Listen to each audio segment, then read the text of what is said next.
Hello friends, welcome back to my channel. मेरा नाम है अंजलि गुप्ता और आज की वीडियो होने वाली है सी टेट के लिए बहुत ज़्यादा इम्पॉर्टेंट। तो सी टेट के बारे में आज हम लोग दो चीज़ों पर बात करेंगे। जो पहली चीज़ है वो है सीडीपी के जो बहुत ज़्यादा इम्पॉर्टेंट टॉपिक है उनको मैंने एक जगह पर लिख दिया हुआ है, ठीक है। और दूसरी चीज़ हम लोग स्टडी प्लान के बारे में बात करेंगे कि आप 30 डेज़ में कैसे जो सी टेट के सारे सब्जेक्ट है उसको कवर कर सकते हैं और उसके बाद जो है उसको रिवाइज़ भी कर सकते हैं पीवाईक्यू के साथ, ठीक है। तो जितने भी प्रीवियस ईयर क्वेश्चन आए हैं वो तो सबसे पहले आपको लेके ही आने, या फिर आप टेक्स्ट बुक पर भी देख सकते हैं अगर आप ऐप जानते हो, उसमें भी आपको मिल जाएंगे। वरना यूथ की जो बुक्स आती हैं या किरण की जो बुक्स आती हैं, पहले आप जो है प्रीवियस ईयर में जो भी क्वेश्चन पूछे गए एक बार बुक्स को लेके आइए, ठीक है। और फिर जो उसमें जितने भी टाइप के क्वेश्चन दिए हुए हैं एक बार उनको देख लीजिए कि क्वेश्चन किस टाइप से पूछे जाते हैं, ठीक है। उसमें आपको हिंदी, इंग्लिश और ये सब मतलब समझ में आएगा, ठीक है। तो हम आज की वीडियो जो है जो भी फ्रेशर हैं या जो भी वर्किंग लोग हैं या जो हाउस वाइफ हैं उनके लिए बहुत ज़्यादा हेल्पफुल होने वाली है। तो बने रहिए वीडियो के लास्ट तक, ठीक है। तो शुरू करते हैं। जो सीडीपी का हम लोगों का इम्पॉर्टेंट टॉपिक है उनमें मैंने कुछ 15 टॉपिक को यहाँ पर लिखा हुआ है, ठीक है। आपको सबसे पहले इन टॉपिक्स को ही कंप्लीट करना है, उसके बाद ही एक्स्ट्रा टॉपिक पर जाना है अगर आपका मन हो तो, ठीक है, अच्छे से पढ़ने के लिए। तो पहला जो है वो ग्रोथ एंड डेवलपमेंट आपको चैप्टर कंप्लीट करना है, वृद्धि एवं विकास, ठीक है। इसको कंप्लीट करना है। आप इसको किसी भी यूट्यूब चैनल की हेल्प ले सकते हैं या फिर किसी भी बुक की हेल्प ले सकते हैं। बुक लिस्ट अगर आपने ना देखी हो तो मैं इसके पहले जो वीडियो बनाया था, बुक लिस्ट वाला वीडियो बनाया था, तो आप उसको जो है वो देख सकते हैं। उसका वो आपको आई बटन पर मिल जाएगा, ठीक है। तो पहला जो है वो ग्रोथ एंड डेवलपमेंट वाला चैप्टर है, आपको इसको कंप्लीट करना है। फिर आपको पियाजे की थ्योरी को कंप्लीट करना है। संज्ञानात्मक विकास का सिद्धांत जो पियाजे ने दिया है बहुत इंपॉर्टेंट है और इसमें यूपी टेट की तरह सिर्फ थ्योरी नहीं पढ़ना है, फैक्ट नहीं रटने हैं, आपको थ्योरी को समझना होगा क्योंकि आपको क्वेश्चंस करने हैं उसमें से। क्वेश्चंस आप जब प्रीवियस ईयर क्वेश्चन देखेंगे तो आपको पता लग जाएगा कि क्वेश्चन किस तरह से पूछे जाते हैं। एग्जाम्पल आपको बताया जाएगा और उसमें से पूछा जाएगा कि ये एग्जाम्पल किस थ्योरी का है, ठीक। तो आपको थ्योरी जो है वो बहुत ध्यान से पढ़नी है और उसके जो साथ में उसके क्वेश्चंस भी लगाने हैं थ्योरी से रिलेटेड में।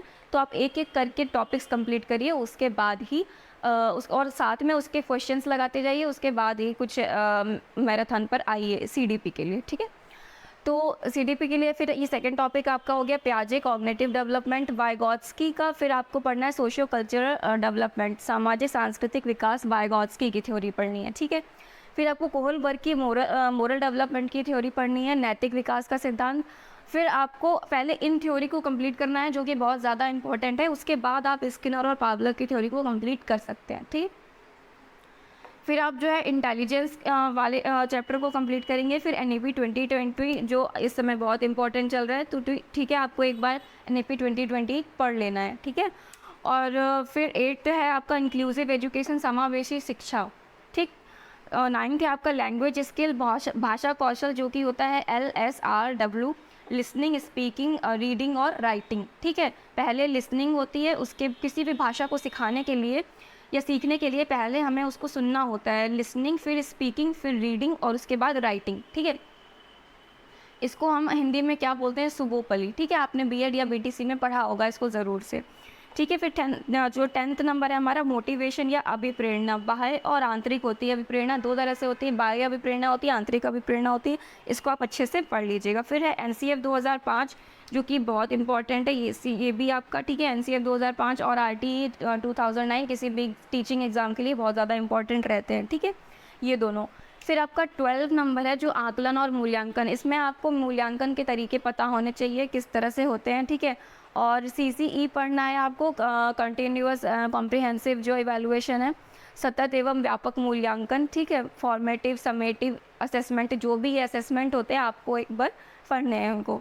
फिर 13 नंबर है नैदानिक और उपचारात्मक शिक्षण, ठीक है। 14 आपको जेंडर, लैंगिकता के बारे में पढ़ना है। इसमें से आपको क्वेश्चन जो है वो स्टोरी के बेस पे आपको मिल सकते हैं, ठीक है, क्वेश्चंस। और 15 नंबर आपका अधिगम और शिक्षण, ठीक है। तो ये जो 15 आपको चैप्टर्स दिए हैं, आप इसको कैसे करेंगे उसके बारे में हम लोग अब बात करने वाले हैं।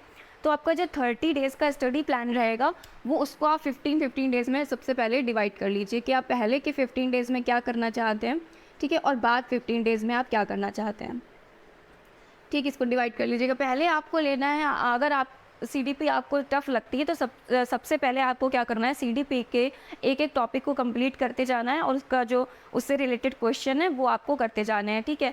जो यूथ की बुक्स आती हैं उनमें चैप्टर वाइज़ भी सारा कुछ दिया होता है, ठीक है।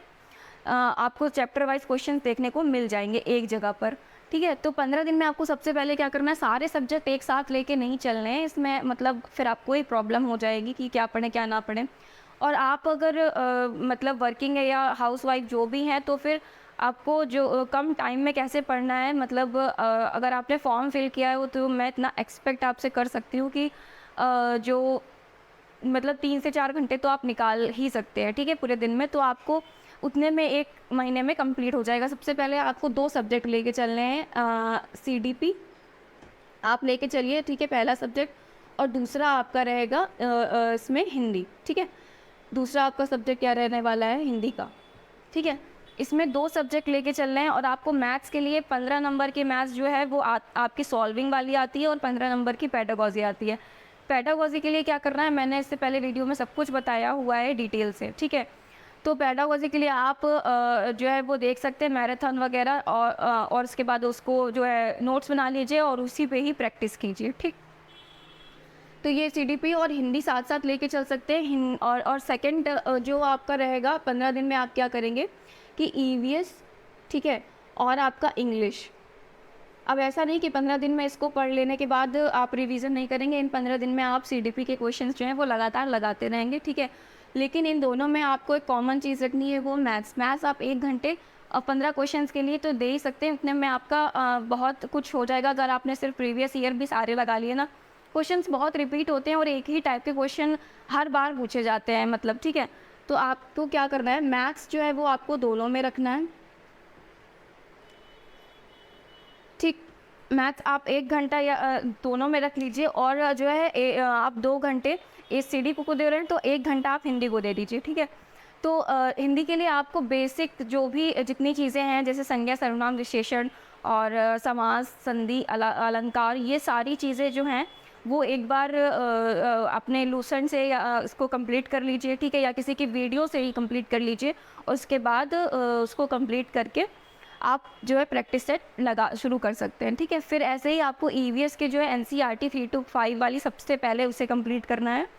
उसके बाद आपको जो पेडागॉजी पे जाना है। पेडागॉजी के लिए जो बुक मैंने आपको बताई, पेडागॉजी के लिए आप एमसी ग्रो-हिल वाली बुक ले सकते हैं, ठीक है। उसमें से क्वेश्चन मिल जाएंगे, या तो यूथ वाली बुक भी आती है प्रैक्टिस करने के लिए, ठीक। तो ईवीएस के लिए सबसे पहले आपको क्या करना है, सबसे पहले 3 to 5 वाली एनसीईआरटी करनी है, ठीक है। 3 to 5 एनसीईआरटी करनी है, उसके बाद आपको पेडागॉजी करनी है, ठीक है। फिर है ये इंग्लिश आपकी, फिर आपको इंग्लिश पे आना। इंग्लिश में जो बेसिक सब्जेक्ट हैं, जैसे नाउन, प्रोनाउन और जितने भी ये जो बेसिक टॉपिक्स हैं वो आपको कंप्लीट करते जाना है, ठीक है। और उसके बाद जो एक्टिव, पैसिव, डायरेक्ट, इनडायरेक्ट है, इनको भी कर लेना है। और इंग्लिश में थोड़ा सा टफ जो इसमें पैसेज रहते हैं, तो पैसेज की प्रैक्टिस आपको होनी बहुत ज़रूरी है। तो आप जो है पैसेज की प्रैक्टिस करते जाइएगा, ठीक है। तो ये आपका 15 दिन में ये दोनों चीज़ें जो है वो कंप्लीट हो जाएंगी। उसके बाद आपके पास अभी टाइम है, उसके बाद जो भी टाइम बचेगा तो वो आप प्रैक्टिस में कर सकते हैं, प्रीवियस ईयर क्वेश्चन में दे सकते हैं टाइम, ठीक है। और जितने ज़्यादा हो सके आप टेक्स्ट बुक से प्रैक्टिस कर सकते हैं या प्रैक्टिस सेट ला के प्रैक्टिस कर सकते हैं, ठीक है। प्रीवियस ईयर पर ज़्यादा ध्यान दीजिएगा, नए क्वेश्चंस के बजाय प्रीवियस ईयर बहुत ज़्यादा इंपॉर्टेंट है। सारे ईयर्स के आप जो है एक बार प्रीवियस ईयर लगा लीजिएगा। तो ये जो है आपको आई होप बहुत हेल्पफुल आपके लिए हुआ होगा कि मैंने सारे टॉपिक्स जो है वो डिसाइड कर दिए हैं किस में क्या करना है। तो आपको ये वीडियो अगर थोड़ी भी अच्छी लगी हो, प्लीज़ कमेंट कीजिएगा और चैनल को सब्सक्राइब कीजिएगा। मैं ऐसे ही हेल्पफुल वीडियो आपके लिए जो है वो लाती रहूँगी। सीटेट में आपके साथ, और सीटेट के साथ साथ जो भी आगे आपको सीटेट पर ही नहीं रुकना है, और भी टीचिंग एग्ज़ाम्स भी देने होंगे, तभी आप सीटेट दे रहे हैं। तो आपको जो भी आगे के एग्ज़ाम्स तक मैं आपके लिए हेल्प करती रहूँगी, तो आप जो है मेरे साथ बने रहिएगा, ठीक है। तो ये आपके लिए जो है वो आज के लिए इतना ही रखते हैं। मिलते हैं नेक्स्ट वीडियो में, तब तक के लिए बाय बाय।